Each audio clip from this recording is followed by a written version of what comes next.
Hey, good afternoon. This is Coach Bill with Weight Loss Made Easy. Hope everybody's having a great Saturday afternoon. We got a beautiful day here in the Temecula Valley area. Guys, today I'm going to talk about a topic that is pretty important when you're doing intermittent fasting and a ketogenic diet. It seems like that people that are just starting out or are just learning about how to do intermittent fasting or even doing a ketogenic diet, this seems to be an issue with them because they don't realize how important minerals are when you're fasting or when you're doing a ketogenic diet. Minerals plays a huge part in being successful when you're doing this because of the reasoning that while you're doing an intermittent fast or a ketogenic diet, your body is naturally going to be flushing out water.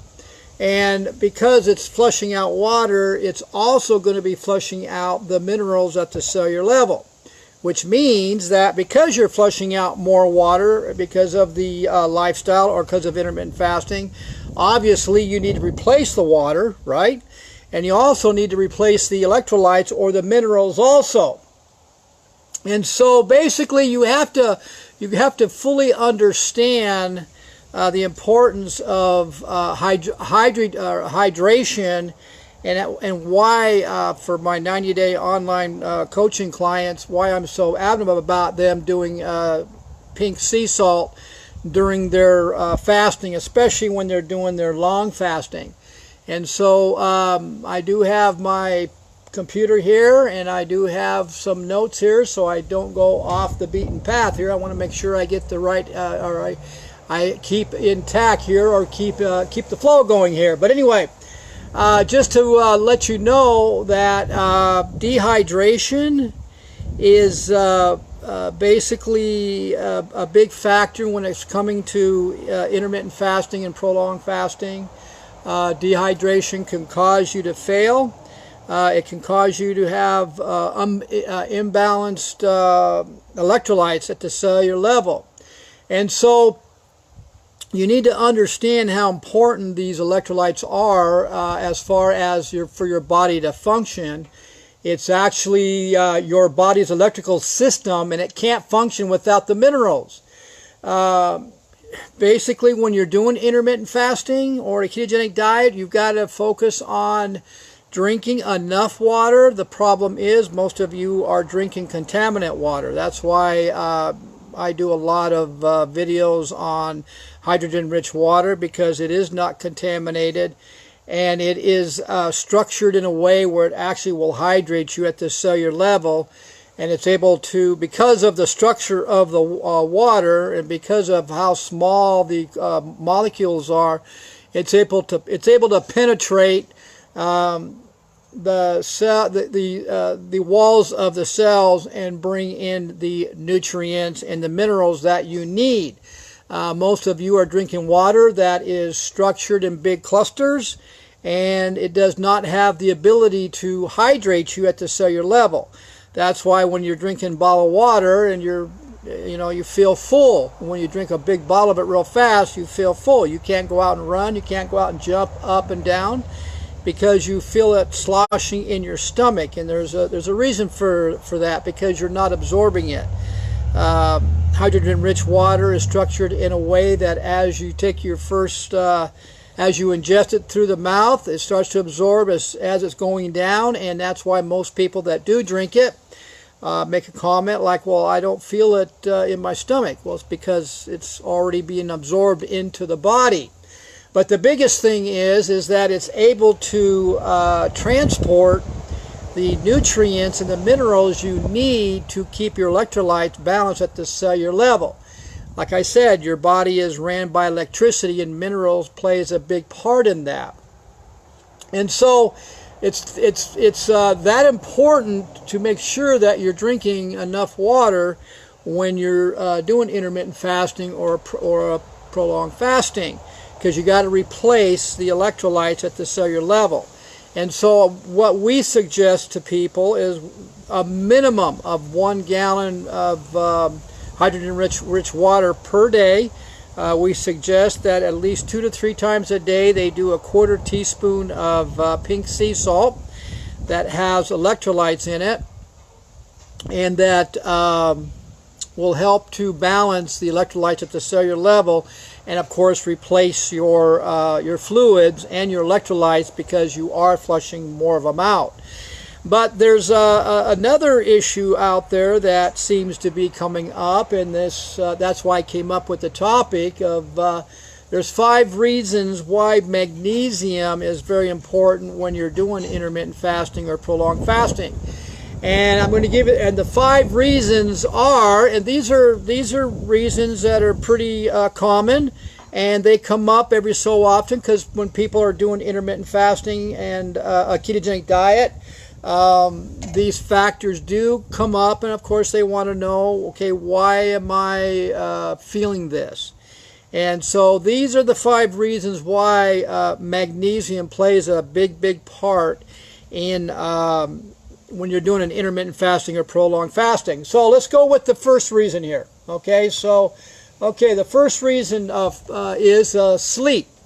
Without carbs, you don't have the insulin. See, because remember, with a ketogenic diet or an intermittent fasting, remember what you're doing here is 80% good fat, 15% low protein, and 5% 5% carbs. Now, the carbs I'm talking about are veggie carbs. I'm not talking about starchy carbs. I'm talking about mainly veggie carbs. And most of you out there who are doing the Western diet, or who are eating every 2 hours or 3 or 4 meals a day, you're carboholic. So the majority of your energy is coming from carbs. Okay, and that's why most of you may be having a tough time losing that belly fat. But without carbs, you don't have the insulin required to allow the production of melatonin. You know, melatonin is what helps you sleep.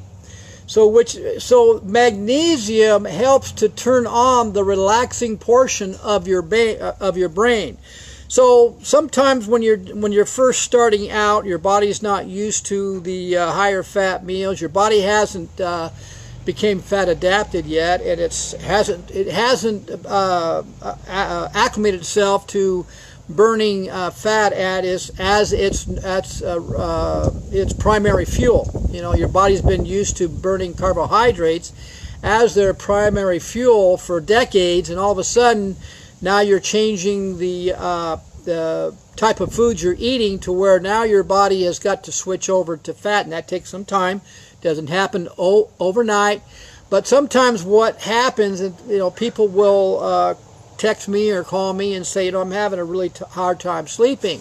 Well, by increasing your magnesium per day, you know, to 500 to 800 milligrams, magnesium, like I said, helps to turn on the relaxing portion of the brain. And some of you guys probably already know that, how magnesium works.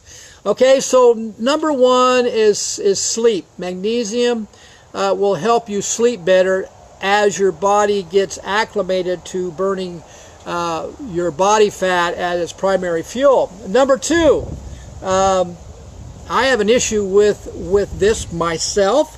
My wife complains to me about this all the time. I haven't been taking magnesium at all. I get it out of my water, but I'm going to have to start now. It is called keto breath. Some of you might have like a metal or a solvent smell in your breath. Well, that shows that you're in ketosis, and you're producing blood ketones, and that's what we're looking for. We're looking for you to get into ketosis. That's when you're going to be switching over to burning fat as your primary fuel. That's how you're going to be losing weight when you're in ketosis. But there's a side effect to it, and that's what they call keto breath. So, and keto breath is caused by sulfur compounds, and magnesium may neutralize the sulfur molecules before they form odors. And by increasing your magnesium to 500 to 800 milligrams per day, that should pretty much help neutralize those odors of the keto breath. And so that's number 2, keto breath. Number 3, this is a biggie. Most of you that are in the health profession know how important minerals are, or how important balanced minerals are at the cellular level because of cramping. Those of you that watch sports, you see a lot of these guys out there, or football players especially, who are on the ground screaming and yelling because they have cramps. Well, most of them are dehydrated. Dehydration is one of the root causes of cramps. And why is that? Well, because you're not drinking enough water, obviously, and there's not enough electrolytes or minerals in the water to give you that fine balance you need at the cellular level. And so when you're doing, when you're adding a little more magnesium along with, the right type of water, magnesium bonds with the specific receptors that open up the cell membranes that allow the other ion minerals, and I mean, minerals work as a team. You can't supplement minerals individually. They need, you need to bring them in as together. That's how they work. The body was not designed to take supplements individually as minerals or in a pill form. And that's where hydrogen-rich water is why it works so well, because it has all the alkaline minerals in it, and it has has over 84 trace minerals, and some minerals we don't even know about, I'm sure. But when you're doing intermittent fasting or prolonged fasting, you may need, some people do, some people don't, but you may need to increase your magnesium a little bit higher, because like I said, the magnesium will actually help the receptors to open up the cell membrane. And if you're drinking enough water with your pink sea salt, then it allows the other ion minerals to penetrate and get into the cell, like electrolytes.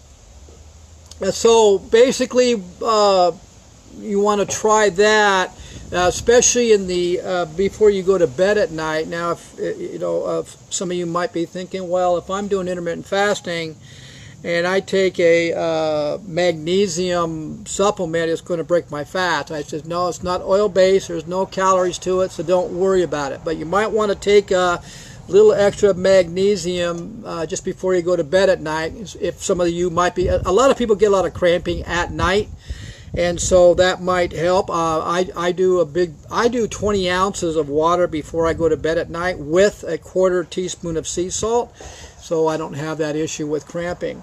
Number 4, this seems to be one that people have an issue with, and they're afraid to talk about it, and that's constipation. Constipation, one of the root causes of constipation is dehydration. Magnesium contributes to bowel movement by relaxing the intestines. Now remember, some of you already know that when you take a Epsom salt bath, how relaxed you feel. Well, that actually does the same thing to your intestines. And so magnesium draws water, and the other thing is dehydration, like I said, is a root cause of constipation. Well, magnesium draws water into the intestines, working as a laxative. So you can see how important a gallon of water a day, if it's right water, is for constipation. Like I said, constipation, one of the root causes is dehydration. But if you increase your magnesiums per day while doing the intermittent fasting or prolonged fasting, especially when you're first starting out, it's going to help in the movement of your intestines and draw more water into your intestine. And then number 5, I'm not going to get real sciencey with this, but this plays a huge factor in your energy level, and it's called the ATP production. ATP is our energy system in our body. If we do not have ATP, we do not live. That's pretty much, you have no energy at all. And so the ATP is you can look that up, Google it, read about it. I'm not going to get involved in it. But glucogenesis requires more ATP. Now, I'm sure some of you are wondering, what the heck is glucogenesis? Well, it is when, and I'm sure some of you may not know this, but you know, we're on an 80% good fat, 15% low protein. Now remember what I said, 15% low protein. And then, because you know, when you're lifting weights or you're an athlete, it's always been a myth that you have to eat a lot of protein in order to have good performance. Well, that's not true. And that's because, and so then those of, and we're on a 5% low carbs, and some of you are out there who aren't really educated in the ketogenic diet or the science behind it and how it works, or how the physiology of the body adapts to higher fat foods, and how the body was originally designed to eat higher fat foods anyway. But some of you might be thinking, well, there's no way I could be on that low fat or low carb diet because I need the energy, I need the glucose. Well, that's where glucogenesis comes into play. So what that means is that you're taking the protein that you do eat and you're converting that into glucose as needed. See, that's exactly how it works. And that glucogenesis is very important for ATP, because what it does, it helps produce magnesium. I'll actually read what it says here. Is ATP is our energy system in our body. If we do not have ATP, we do not live. Glucogenesis requires more ATP, and we need large amount of magnesiums, and I'm talking about an extra 500 to 800 milligrams per day to produce enough ATP in order for us to have the glucogenesis. So when you're on the higher fat diet, the 15% low protein and the 5% low carbs, then the extra magnesium helps the body to convert what protein we have into glucose when we need it, as needed, because your body does need a certain amount of glucose to survive, especially the brain, and your body's not stupid. So obviously when you're doing low carbs, it already knows what to do in order to produce or to deposit more glucose into the savings account as needed basis. So now this is there's different ways that you could actually take extra magnesium, you guys. I mean, those of you that follow me know that I'm not a supplement kind of guy. And Emily and I have done that in the past. We've done that for years. We spent hundreds and hundreds and hundreds of dollars a month on different supplementations while we were competing.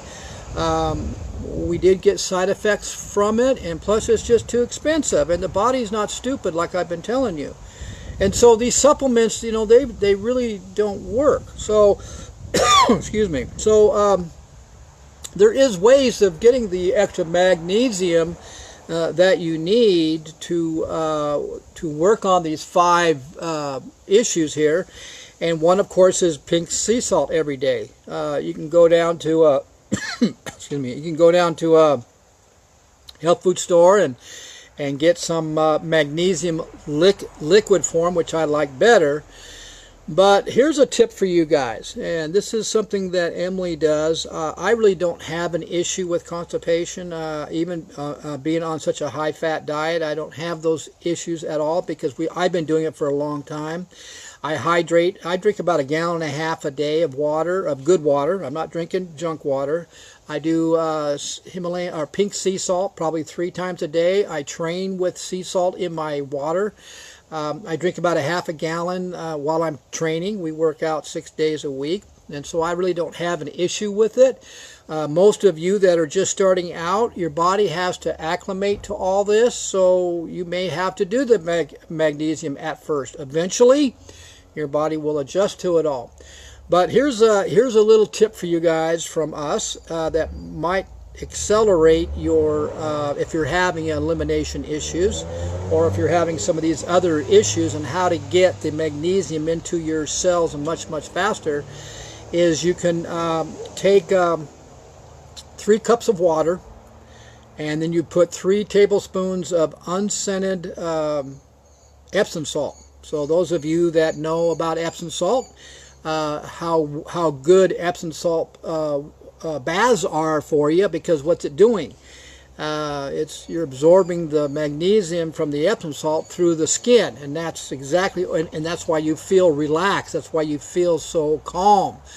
Well, what we're doing here is we're putting the Epsom salt in water, and we're only using the hydrogen-rich water because, like I said, remember what I told you, the structure of hydrogen-rich water is different than any water out there you guys are drinking, and it's structured in a way to be able to penetrate the cells at the cellular level. It's taking the magnesium quickly into those cells to bring your mineral balance or electrolyte balance back up. But what you do is start out with a shot glass of this Epsom salt solution. She'll put it in the refrigerator. She'll make a jar of it. And she started out at about a quarter cup, and I mean, she pretty much needed to be close to a bathroom. But anyway, you started out at about a quarter or about a shot glass. Try that.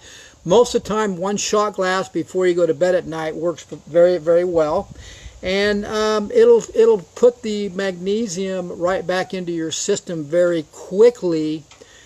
To relax the intestines. Some of you that have a stressful life, sometimes stress causes people to not eliminate like they should be, but by putting the Epsom salt solution, by drinking it in a shot glass, it gets it into the system really, really fast and starts to relax the body and relaxes the intestines. And so you can try that. So anyway, guys, so those of you that are watching this on Facebook, you can go to my YouTube channel, type in Bill Mabry, subscribe to it. There's a bell up there. Hit the bell. You'll get some more information like this. Those of you that are watching YouTube, go ahead and hit that bell. And those of you that may be looking to lose a little more body fat than you have, or if you're struggling, you might want to, you could message me and I can send you the information on our 90-day online personal coaching. And that will give you a roadmap and education and stuff, training videos like this to get you started, to lay the platform down. Obviously, this whole platform is designed to be a lifestyle. It takes time for the body to acclimate. It takes time for the body to adjust to a new lifestyle. But once you do that, the cravings, your sugar cravings, your starch cravings, those cravings go away. You are no longer you're no longer being run by food. Food after a while doesn't really matter, although it's important, obviously. So guys, I hope you enjoyed those 5 reasons why magnesium, or 5 reasons why magnesium is important. I'll name them off again real quick.